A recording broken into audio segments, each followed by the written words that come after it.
everybody, Elle here. Welcome to Shit Cosplayers Say. You may be noticing that we are missing a voice you are usually used to hearing.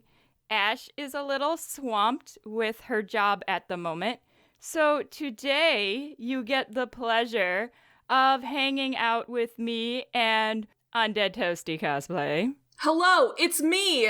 So, Ruin was nice enough to come on and chat with me about all things crossplay. Since Ash doesn't really crossplay, we thought it would be kind of fun for the two of us to have a little chat with you guys about why crossplay and what it is. But, Ruin, you want to introduce yourself a little bit here? Let the people know about you. Oh, wow. Wow, yeah, okay. So, hi, I'm Ruin. I have been cosplaying since 2014. I'm still just a wee lad. I generally do only crossplay. That's kind of my area of expertise. I am a licensed cosmetologist for shits and giggles, and I have 2 degrees one in theater for costume construction and makeup application, and the other for outdoor education and adventure recreation. So we are kind of all over the place, and yeah, there we go. I like that you can have a degree in outdoor recreation. Yes, specifically adventure rec. So you get to take people out and be like, okay, climb this mountain, let's go. That sounds like the greatest job ever. Honestly, I'm stoked about it. We'll see how it goes after we are released from our households. That is the conundrum right now, is no one actually ever knows when anything is happening. Yeah, my current job is actually, I'm just kind of on call right now. I was supposed to fly out next week, and they were like, nah, stop, you're not coming yet. Wait until at least the 12th of May, and then kind of go from there. And I still don't know if I have a job. We'll see after all of this what happens. Well, let's hope they're able to get started sometime in May, and it'll all go back to somewhat normal. I'm trying to be optimistic. We'll see. Right, I know, it's a weird time. I feel like every time we mention a convention, we have to, preface it with, if the convention happens. Yeah, and that's super sad. I'm sitting here thinking about next Dice show, and everyone's like, oh, look at all these new cosplays that I've planned. And I'm like, bitch, if we are having Dice show, I'm going to be taking something that has a mask built in, because I do not trust it yet. No way. Oh, we're definitely working on making masks that match all our costumes. Honestly, I love that. I do. That's great. I mean, it's just accept what it is, you know? I think this is going to create a really interesting next, maybe even couple years of conventions. I mean, all of it is pretty freaking terrible, but I'm interested to see the social change that we see for cosplayers and everyone really. We could have a whole new fashion line in just masks. It's already happening. Let's have it. It's true. I mean, I got scraps of every costume I've ever made, so It's not exactly hard to I'm gonna make an Indian silk mask for Judar and bring him to Colossal Con. Okay, wow, iconic. Well, because if Colossal Con happens, that's September, so yeah. I'm wearing masks at Colossal Con. Yes, heck yeah. But we also want photos of Magi at Colossal Con, so we'll just make matching masks for Magi and it'll be fine. I am so excited for the groups that I'm about to see. I can't. It's gonna be great. I know, I can't really wait to see how many people do the masks with the costumes. Yeah. Just to because obviously when you're doing your extra photo shoot, you'll probably take them off. Yeah. But to walk around in the, I don't like being in the convention center at Colossal Con normally because it's so crowded. Yeah. I won't walk inside the building, I'll walk outside. Yeah. And now I'm going to be definitely have to do that. I think that the amount of stormtroopers and Kylo Rens and everyone that has just a full-on printed mask or anything with them is about to skyrocket. Ah, yes, quite. It's time to cover my face. My time has arrived. I think you're absolutely correct. I think we're going to see a lot of that. I mean, I have one costume that wears a mask, and it's Zen from Mystic Messenger because he wears a black mask to hide his identity a lot of the time. Yes. It's perfect. So I can make it canon for Zen. You gonna make one for Jax? You know what? I'd have to figure out something cool for it. Honestly, he wears, like, when he drives out in the wasteland and stuff, he just pulls his scarf up, so we got that. Oh, true. So I can just do that. Maybe wear a mask under it, though, for extra safety, because I don't trust that. That's true. So you may have remembered from our previous couple episodes ago a certain Jax cosplayer that joined us for Shit Cosplayers Say and wore the giant ears. And yeah. that story from Drop It Like It's Hot was ruined here. Hello, it was I. It's iconic. Honestly, I do not regret that panel, but I regret some of my need to show exactly what those ears would look like bouncing, and choices were made. Now there's a whole tale for it. God. It's one of our favorite con memories of all time. Honestly, I think it got the freaking point across, though. Like, that isn't sexy. It absolutely did.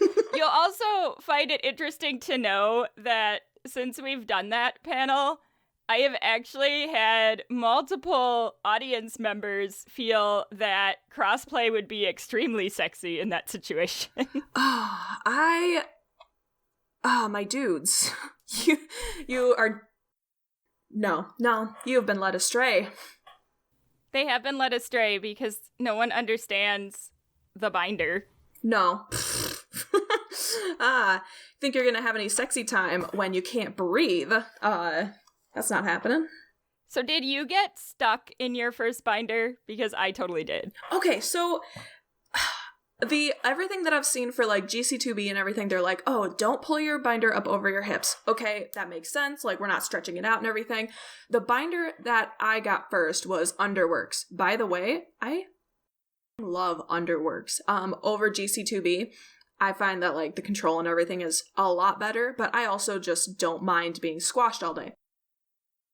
That one had instructions to pull it up over your hips. You turn it inside out, wiggle it up to your hips, and then you grab the arm straps and pull it up from there.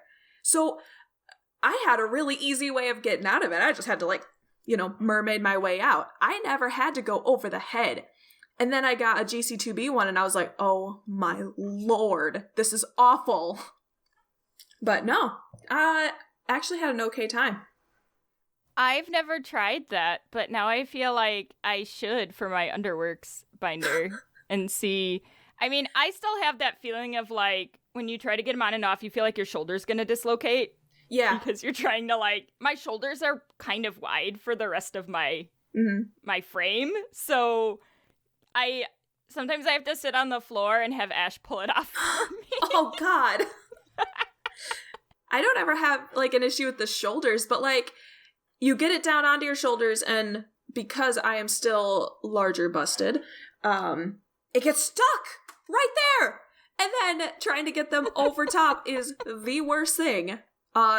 There's nothing sexy about that. I couldn't imagine having to do that in front of another human being. Never, ever. Right? It's as bad as when I try to get a corset on with, the pound of padding I have to put in because I have no chest. So, getting the binder over that's not a problem. But when I have to put a corset on, it's a hot mess. We all have our struggles, and right? I stand in solidarity with you. Binders are an adventure. Please do not wear them every day, all day. Especially right now. I've seen a lot of things on trans Facebook pages and stuff that because this is a virus that deals with respiratory and distress and everything, a lot of times when we're wearing binders, that can exacerbate things. And if we're wearing them for too long during a day, you may not be able to fully pull apart, is this normal shortness of breath? I'm getting near the end of needing to take this off now. Or is this a literal virus? Especially right now, I haven't worn a binder, for a month. And I think that's, a really solid practice for anyone that's, going out. Just, I understand it sucks, but be careful. Have you tried the Tomboy X sports bras? Oh, I have eyeballed their stuff a lot, but I have not bought one yet. Have you? I have them, and they actually do all the way across compression, kind of like a light binder. Ooh. Okay. So for my, like, costumes where they're a little bit looser, I'm able to use those, but I also wear them, like, frequently. And they're very comfy. I actually ended up using one for under Judar because I didn't want to cut and reconfigure a binder to fit under that tiny blouse. Yeah. Because Judar's got, like, a cropped Indian blouse. And it was enough. Good. Okay. I mean, it worked. Now, granted, y'all gotta remember I don't have a chest. So lucky duck. Like, I don't really have, like, I can wear one of those compression athletic shirts, and sometimes it's enough for, like, a t-shirt crossplay or something that's looser. Like, it's just, so I have that slight advantage to crossplay, because my figure leads me a little bit easier into crossplay than it does to female characters, because for female characters, I have to add a lot of padding because I'm very straight up and down. Yeah, I feel that. I am built like a teenage boy. You know what? Goals.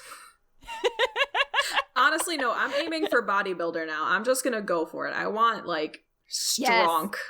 Yes. I've accepted that I'm a dwarf, like Lord of the Rings dwarf. I'm stocky, I'm built. Let's use those genes and go for it. I mean, it's worked for you so far. It really has, though. Keeley was the highlight of my entire life. If you haven't seen Ruin's Keeley, it's pretty fantastic and very convincing. Thank you, thank you. Most of your costumes are very convincing, because I'm pretty sure we met you judging Daisho Con 2015. I think so. Were you judging when Wigwig was judging? No. So it would have been 16 when we MC'd. Yeah, okay, that makes sense. Everything's falling into place. Yes, it would have been long ago when we were the MCs. Ah, that makeup was early Jack makeup, but we're here for it. It's fun to see the evolution. It is. Honestly, for anyone getting down on their cosplay or their makeup skills, find one from the very beginning. Save those ones from the very beginning that make you cringe yourself into oblivion, and then do a comparison. You're gonna just light up. You're gonna be so happy. I'm guessing for those that aren't in the loop, we should probably tell them what crossplay is, huh? Oh, wow. What a perfect time. Do you want me to take it away, or do you want to? Sure, go for it. Cool. So, crossplay is generally where somebody who, and I'm gonna throw in this little, like, 10 cents really quick. Crossplay, the very idea of it can somewhat be, exclusive, in that it says that it is like you are going from one gender over to the other, as if there are not other genders present. So, for instance, if you are saying, like, oh, I am female, so crossplay for me is to crossplay as a male. This sort of idea about it can make it very closed to the options of crossplay, but as, like, a basis definition that you would look into, that's kind of what it looks like, is you're taking whatever gender you identify, you are going to another one. It doesn't have to be opposite necessarily, but a lot of times what we see is from male to female, female to male, whereas a lot of non-binary or more androgynous looking cosplays, I think, kind of just get swept under the rug in a way. They're just like, oh yeah, that's a cosplay, that's the end of it. And I mean, if the person has a dick now, apparently it's crossplay. It is when you are cosplaying outside of your own gender, essentially, is what we're looking at. I do wish that at some point there would become a more inclusive term for it, because that is the traditional definition, but I don't think that it necessarily defines the process as well anymore. I'm excited to see where this goes, because at this point, I don't even consider myself, like, a crossplayer, because, well, we'll talk about gender stuff later, but it is such an open thing. It's kind of just come back to you cosplay, and just for the necessity of talking about it, we say that it's crossplay so that we can better understand what it is that we are trying to get across when we're talking about the makeup and everything that goes into it. Yeah, I do find that I too tend to refer to it more when trying to explain makeup, but not so much for my costumes, because I don't feel that cosplaying my quote-unquote male characters is all that different from my female characters. But then I also have to do a much larger body transformation for my female characters than my male characters. So I feel very much like in this weird spot, because traditionally for crossplay, it should be the other way around. Yeah, there should be like this overhaul of like, yes, this is me, I'm going like drag queen level, let's go. But that's not necessarily it. That's Judar. So. Judar, I don't even consider like male or female. I feel like if Judar had a choice, Judar would be non-binary / like gender fluid, because Judar doesn't give me vibes that really match either way. Yeah. So just throw the whole binary out the window. Let's be done with it. That would make life a lot easier, wouldn't it? It would. God, it'd be so easy. Maybe. It would. That's like one small part of why people crossplay sometimes. But I think it's also kind of I think there's a big misconception that that's the only reason people crossplay. I mean, I don't know if you've heard that one before. Yeah. I think there's a lot of reasons that people would crossplay.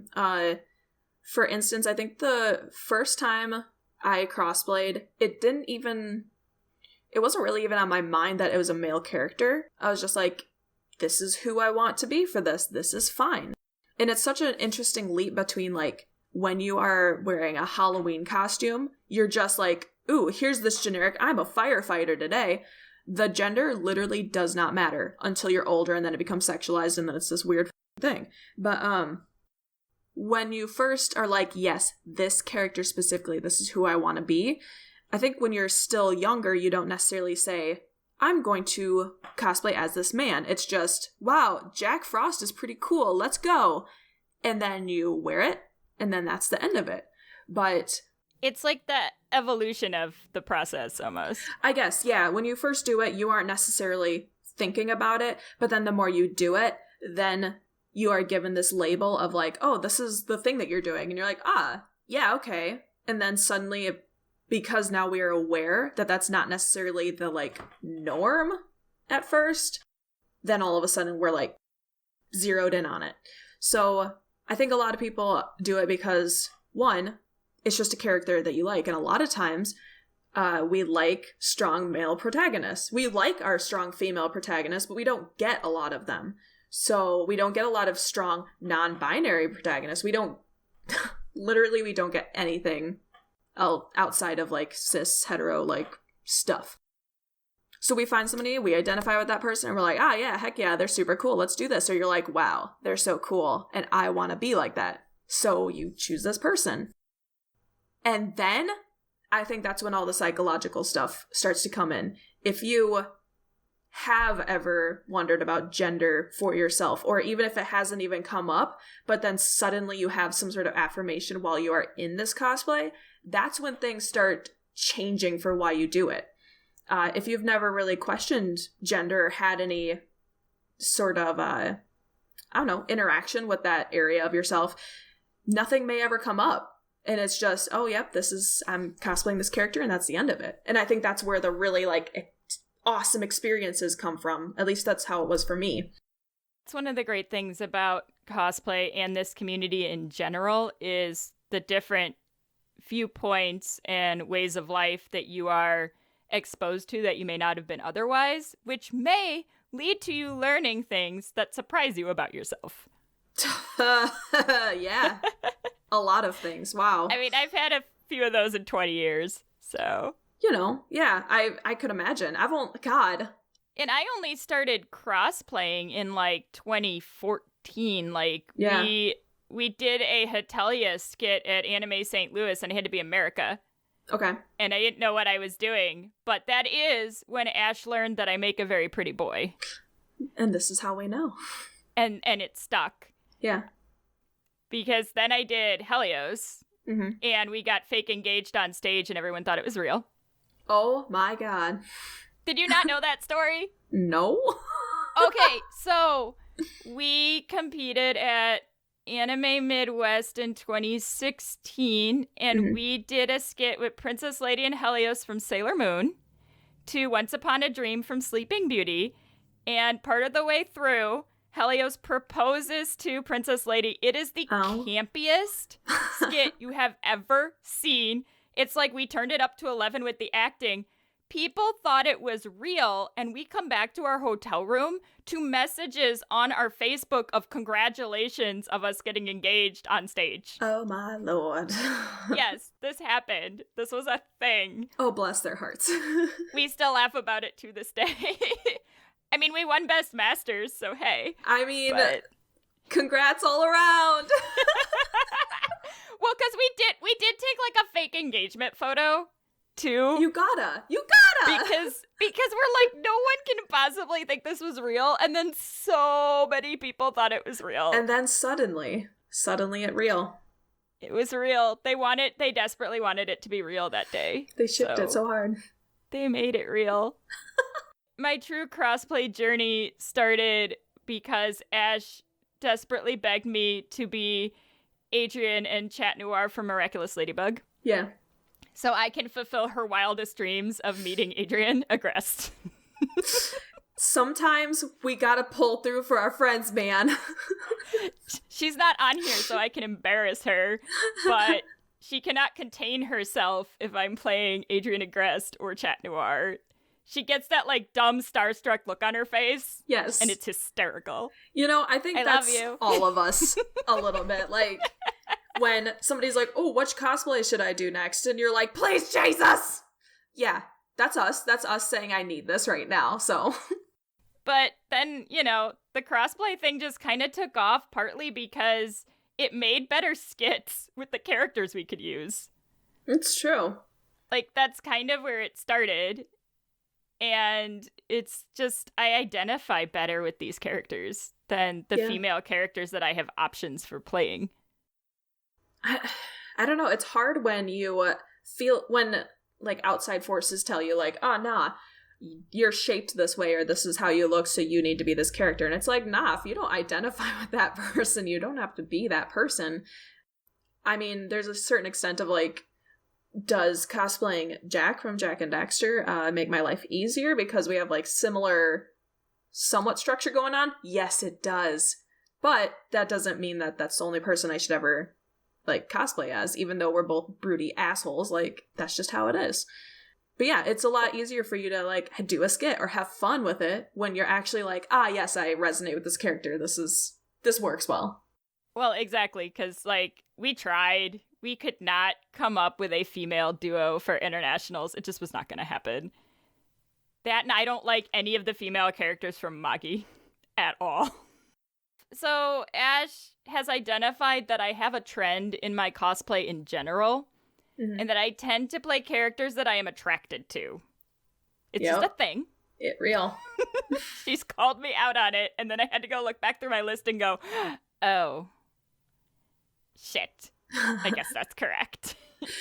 You're right. Not like my soft boys, not like my Deku. I just love Deku because I, like, my characters that I identify with on, like, my actual personality level are more like Deku or Adrian or Link. Okay. You know. Yeah. But then I also really like to play narcissistic assholes. Yeah, we all need it. Which is where I get Zen and Judar and Sinbad and all of these characters. The pretty ones. And then my female characters tend to be extremely strong-willed, like, just really strong, slightly older women. Yes. Which more like my age, basically. I don't like playing the, like, high school kids as a girl. First, it just makes me uncomfortable. Yeah. At my age. I feel that. Like, I will play a 14-year-old boy, no problem. Mm-hmm. But I would feel really awkward playing, like, Uraka at, you know, my mid-30s. But that's fair. You know, Deku, it's fine. No, I mean, that's totally fair. There's a lot of them where somebody will be like, oh, hey, you should cosplay this person. And there's, like, a visible, like, no, thanks. Not even for any, like, they could be a super quality character and they could be, like, actually perfect for you. But, like, there's just something that's like, nah, don't do it. Not that one. And I think that's fair to respect your boundaries on. I had that experience for quite an extended period with Hikaru from Rayearth. Okay. She wears all pink and is the frilliest, floofy outfit Oh, God. ever. And it's not that I dislike her. Like, she's actually a really strong character. Mhm. But, like, the extremely girly costume turned me off for a long time. Yeah. But I like cosplaying with my friends, so... Once in a while, being able to mix it up and play something that is totally outside of what you normally do is a good, it's a good character practice for a lot of things. It's, I've been working more with, like, finding characters that their facial expressions is what makes them and figuring out, like, how are they actually acting instead of just, you know, doing my little gremlin photo shoots in my living room with, like, generic cosplay poses. So, like, doing Legoshi from Beastars, that one was so interesting, and the most popular picture on my Instagram right now is his, where I was just yawning because I actually yawned in the picture, but apparently that's, like, it worked. But looking at more of how do we characterize it has such an impact on the actual character. And, like, I just did Viago last night, and I was running around my house just, like, being amazed by my phone, because Viago loves the phone from What We Do in the Shadows. Those are characters that I would not necessarily have cosplayed ever, but because it's kind of a moment for, okay, let's challenge ourselves, let's try something out of the box, I think that's going to aid me in the future. So as long as the character isn't making you, like, just hate yourself for a bit, trying it once and, like, being willing to switch up an outfit to try out a character that you maybe don't resonate with, that's, like, pretty cool. It's going to help you down the road for sure. It's definitely an exercise in stretching your acting muscles. I mean, a lot of our projects are really large craftsmanship projects, so we're also very much like, there's no point in making someone put a costume together for a character that they don't really link with, because it's a lot of money and a lot of time. Yeah, you want to enjoy what you're putting together, and even if somebody has a beautiful costume, if you're going to hate it the entire time that you're in it and it's going to make you expend a ton of energy, no, like, cosplay is for fun. Insanity. And I mean, sometimes you get lucky. When I cosplayed Chat Noir per Ash's request, I knew nothing about Miraculous. Literally nothing. All I knew was that I had to wear a pleather bodysuit at the con. So... And you're like, okay, here we go. It's like, okay. and then I love doing chat. I don't love being in chat. It's the most uncomfortable costume. It's so hot. I bet. I mean, it's hot both ways, but the temperature part is why I don't like it. Y'all can't see it, but I got finger guns. I could hear it. I could hear them. You can hear them in my voice. Yeah. If you guys could Whenever only Chat hear. Noir is involved, there's also finger guns. It's life. It was actually really weird for me making Harley, because Harley was the first non-crossplay costume in years, basically. How do we feminine? What is this? How? Why? And it's definitely a more sexy costume than I'm used to doing, because I tend to avoid those like the plague. Yeah. And kind of when I was thinking about a lot of like, oh, well, why do I use crossplay? I've actually kind of come to notice that I feel safer in crossplay. Yeah. Which is unfortunate to say, but like I don't feel like I'm on my guard as much in crossplay as I feel like if I'm in some of my female costumes. I definitely agree with that, and it's not something that I outright noticed. The very first cosplay that I ever did, which, I don't know, I kind of don't count, but because it was for Halloween, but I guess it was kind of my first attempt at it, was Rangiku Matsumoto from Bleach. I wanted to empower myself and say, yes, this is how I'm shaped and I look fabulous, so let's, take this super powerful woman and we're going to be awesome. And I wore it to a convention a couple times, and I felt disgusting. And I don't know, I can't put my finger on exactly why that was.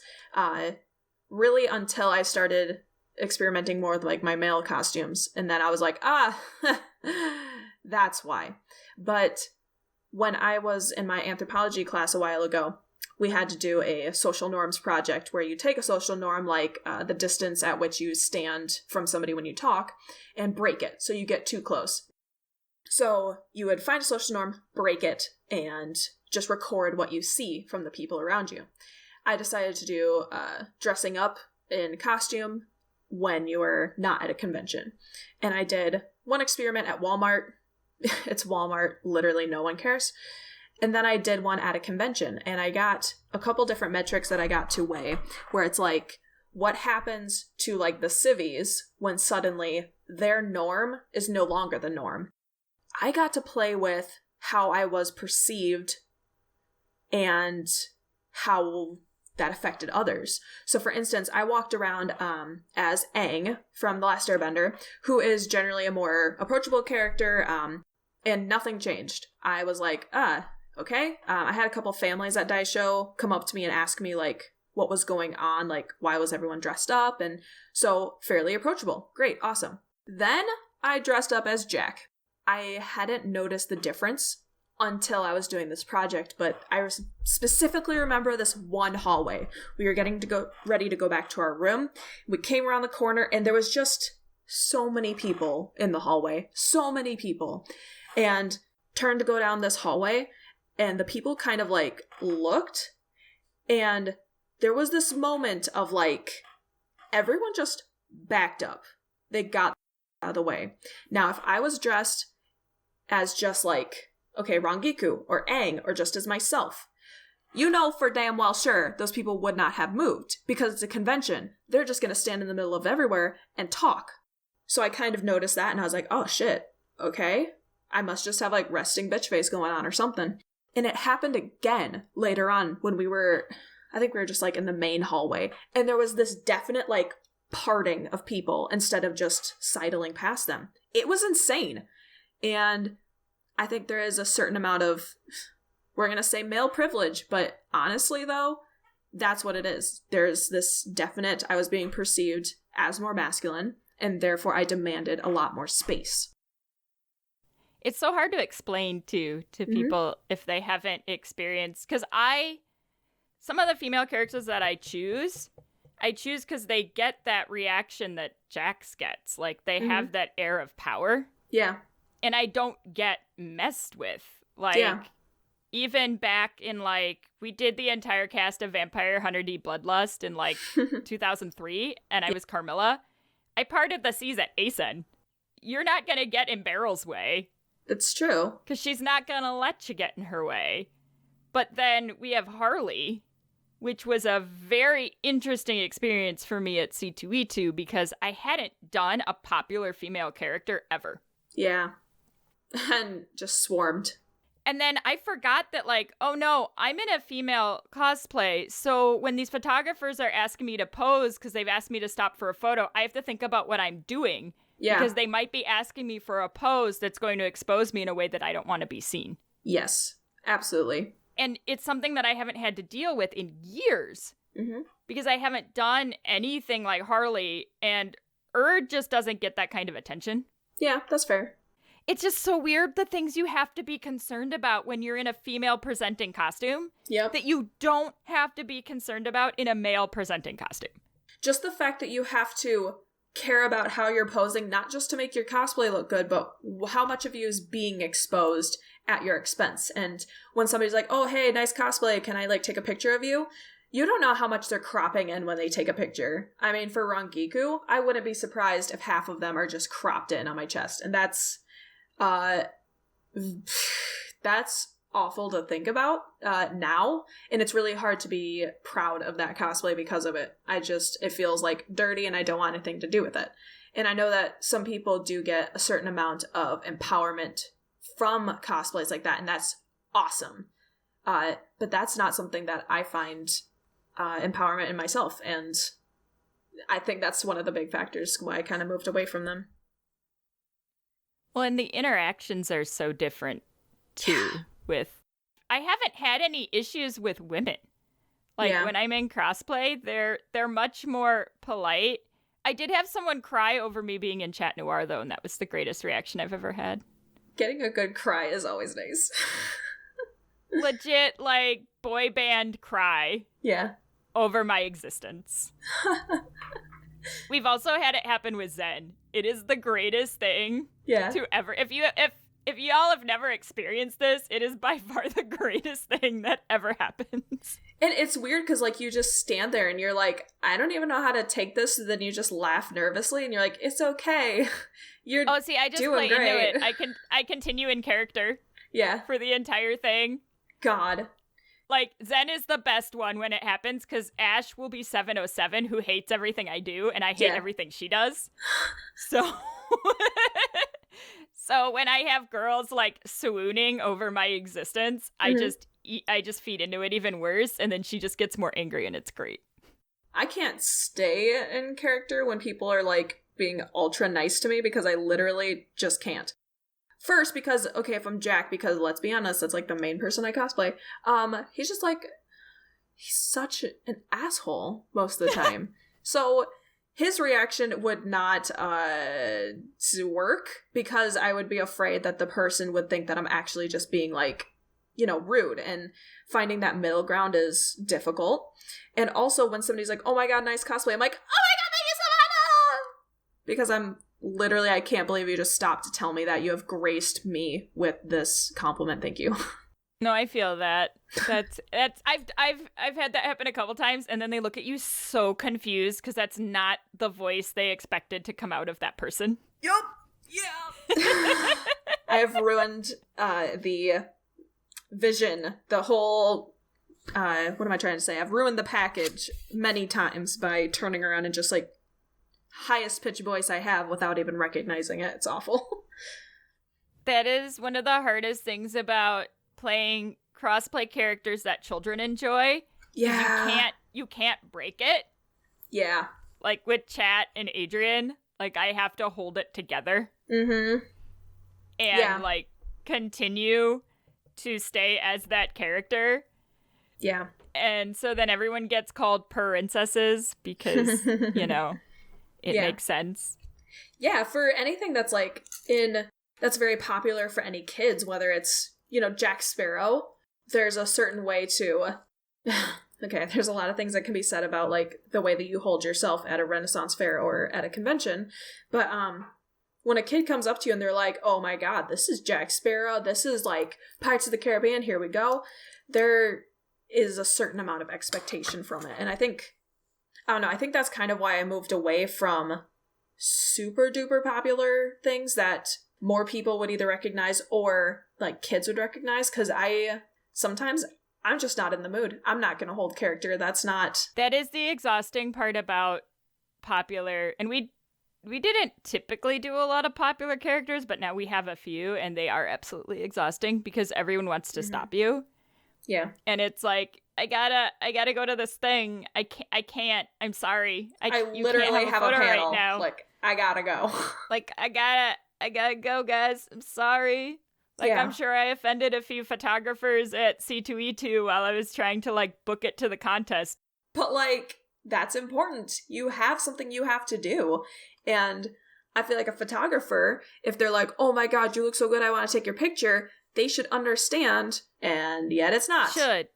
Because cosplayers don't owe anyone a picture. Like, we are people too, and we need to be able to go sit down and get a drink because we probably haven't drank anything for 7 hours and haven't pissed for 5 hours. Like, we need to go.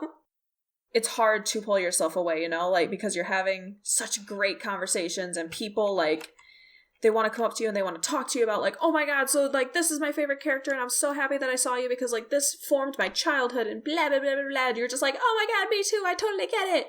And there is a certain amount of, like, god, it's so fulfilling being able to have those conversations and being a part of why those conversations started, but... We like entertaining people, but unless you're hired to entertain people, which we sometimes are, it's not your job.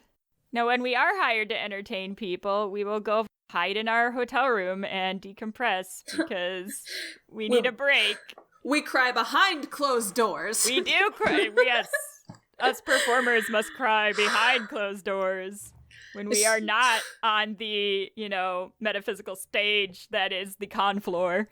One of the other weird things that I've run in with crossplay, which you probably have more input on this than I can have, but I have had a lot of people either get upset that I'm not actually male, upset that, like, I'm a female who looks decent in female costumes and is crosplaying. And then I'll also have people who get really upset with me when I tell them I am not gender fluid or non-binary. Interesting. Yes. And part of it is because I do have a preference for androgynous clothing in regular life, but androgynous clothing does not automatically equal gender fluid or non-binary. Okay, so it's interesting because, like, I haven't had any people, like, actually be upset. I mean, if you say upset as in, like, oh, you duped me, when I, like, use my really high-pitched voice for whatever reason, then sure, I guess there's that. But usually it's either, like, oh, hey, nice cosplay, dude. And I'm like, wow, thanks. And they're like, oh my god, I'm so sorry. And you're like, nah, literally, that's such a compliment. Thank you for thinking that I look how I'm trying to look. Other than that, it's usually pretty good back and forth. I think there's a few times that, like, I pass well enough, so I don't have to even worry about any of those conversations. I think as somebody who, I am gender fluid, so somebody who fits in that mold of what people kind of expect to see, I don't have those interactions because I am exactly what they're expecting me to be. And there's a lot that can be said about that, the expectations that we put on somebody who may be like a trans guy, but they do not owe you masculinity. They do not owe you any sort of, sort of physical transitioning. This is all about themselves. This isn't about everyone who's viewing them. So I think there's a good amount that could be said about those sorts of interactions because you don't owe anyone femininity. If you are more comfortable in androgynous fashion, then kill it because we love this. Future is fluid, and I think that gender is going to continue moving in that direction. Plus, we both need our extremely ugly button-down men's shirts, right? I mean... Oh my god, the Ugly Shirts Club, like... Ugly Shirts Club. I've heard that Hawaiian shirts are a big indicator for trans folk. I have also heard that you are definitely bisexual if you wear button-down crazy men's shirts, so... Literally, the amount of symbolism that people put on, like, clothing and stuff is mind-boggling. I mean... I know! There's some stuff like, okay, yes, I get it, that is cultural, leave it alone. But there's like, my Hawaiian shirt, leave it alone. Why are you putting these... Let me have my Hawaiian shirt. Let me have this. It's so ugly and beautiful and I love it. Leave me. Ruin and I have collections of very ugly collared button-down shirts that we both treasure. They're so comfy. Like, how could you not? People who are listening, do not have a button-down shirt. Collared button-down shirt that is, it's borderline ugly that you're kind of like, oh, I kind of like it. It's like that ugly kitten that you're just like, oh, it's so ugly, I want it. That. If you don't have one of those, get one. Feel the power. If you've ever attended one of our live shows, you've definitely seen me wear an ugly button-down shirt. Typically, it is my pastel dinosaur shirt because it is my favorite. But I recently got a Pokemon Hawaiian shirt. So oh, that's good. Yeah, it's super cute. It's a low-on. I have this solid, it's neon-colored wolf heads that are like snarling and there's kind of pattern on. I love it. I also enjoy that shirt. I will take all of the ugly shirts that I can get, please and thank you. Just send them my way. Fan mail? Just kidding. Right? I need to set up a P.O. box so y'all can send me ugly shirts. Time to update my Amazon wish list. Just right? Kidding. I also want a Nook Hawaiian shirt from Animal Crossing. Oh my gosh. That would be incredible. That'd be perfect. Because when we do Congore's survival guide, we're going to get those horrible, like, Australian hats and wear Hawaiian shirts. Yes. Like we're explorers. Oh my gosh, you gotta do a whole safari bit. Like that was our panel for ASIN that got canceled because ASIN is no more. But yeah, cosplay and crossplay still persist, and I don't know, I've seen so many great works coming out of this. We are thriving. Even if we don't feel like we're thriving, there is creative things happening right now, and I'm so proud of us as a community. It's gonna make me teary-eyed. I wish I had more time for creativity right now, but I'm still working. Yeah. We'll say it again. We don't cosplay full time. If only. It's a misconception. The wee hours of the evening when somebody's like, oh, are you going to cosplay that person? And then you're like digging through wig boxes until you find the thing that might kind of almost look like it. And then you're like, ah, yes.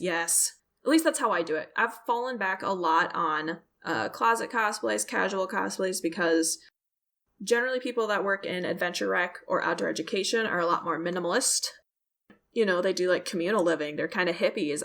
We're very much hippies. It's the weirdest mix. So I'm trying to do a little bit of stepping back, not doing as many pieces in a year, and just being okay with allowing creativity and really stretching how I can put things together. And then for cons and judging and stuff, yeah, whip up a big piece. But then, like, you know, you go from wanting to have 11 costumes in a single year to really focusing on 1 or 2 big pieces, and then that's it. And that's a very comfy area to get into, and there's nothing wrong with that. So if anyone feels like they're starting to fall out of cosplay, nah, man. Things are kind of shifting, and that's okay.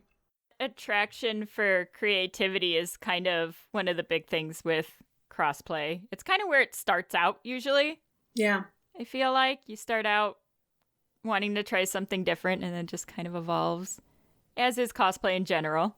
And then you learn things, and then... We learn! That's right. Yeah. If you take anything from this time, you know, it's a learning experience.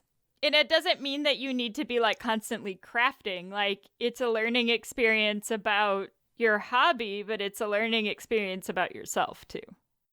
A few things that, for quarantine-wise, that I want to point out. First, all of these conventions that are canceling, for the most part, and I know this for, like, camps and stuff, too, everyone is trying to find a way to have a virtual presence, because that's good for advertising. They still want to keep their crowds engaged.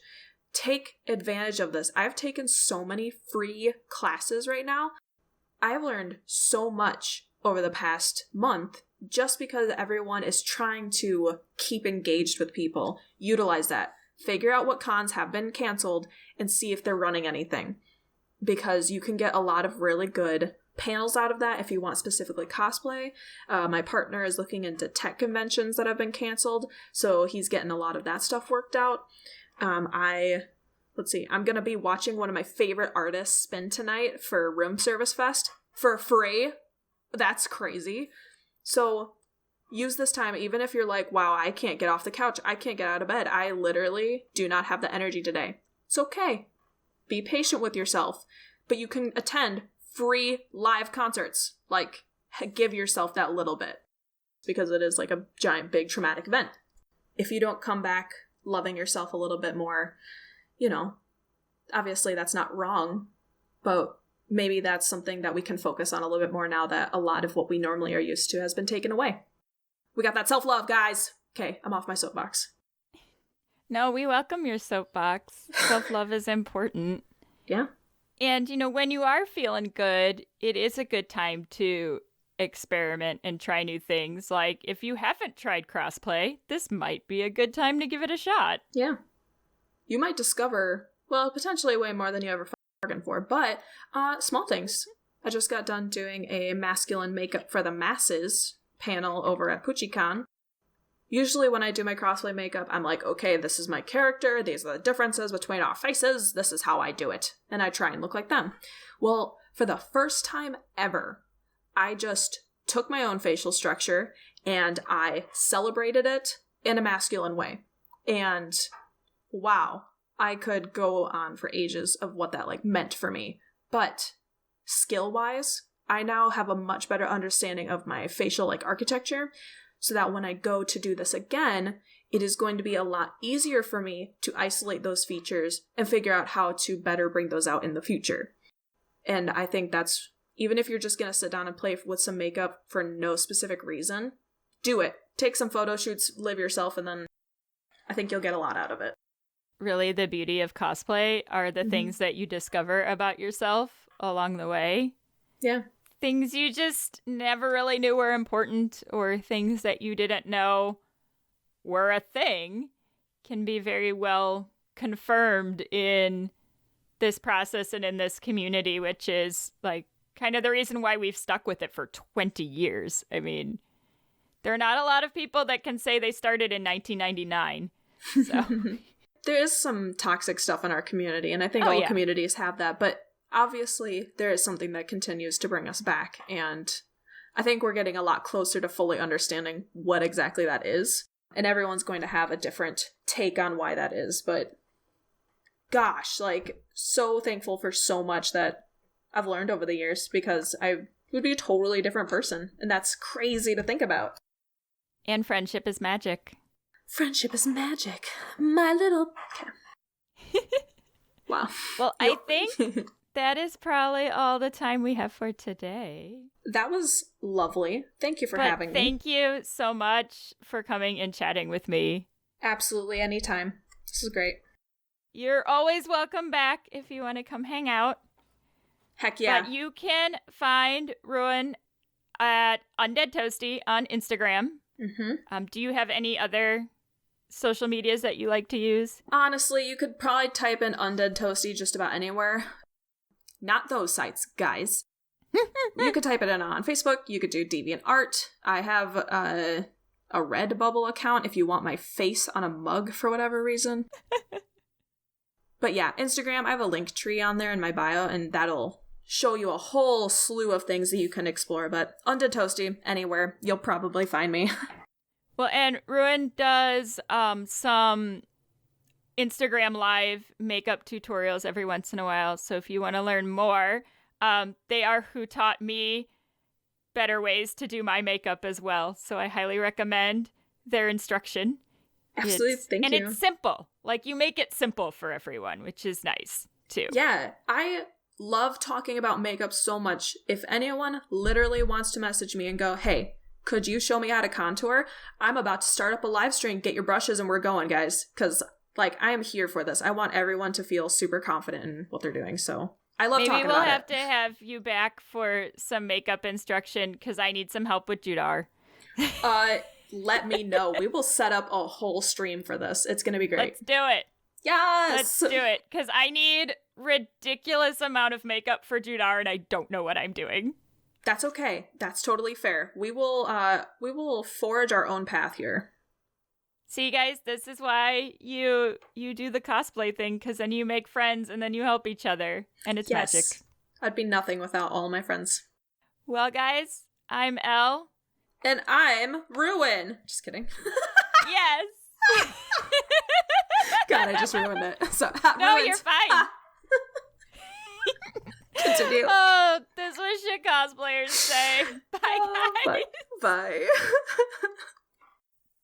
You've been listening to Shit Cosplayers Say, an LVC production.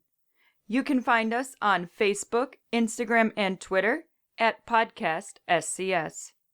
Our website is lavicosplay.com. Have a fun, crazy con or cosplay-related story, absurd cosplay question, or just something in general to share with us? Email us at podcastscs@gmail.com. Thank you for listening, and remember, just because you can doesn't mean you should.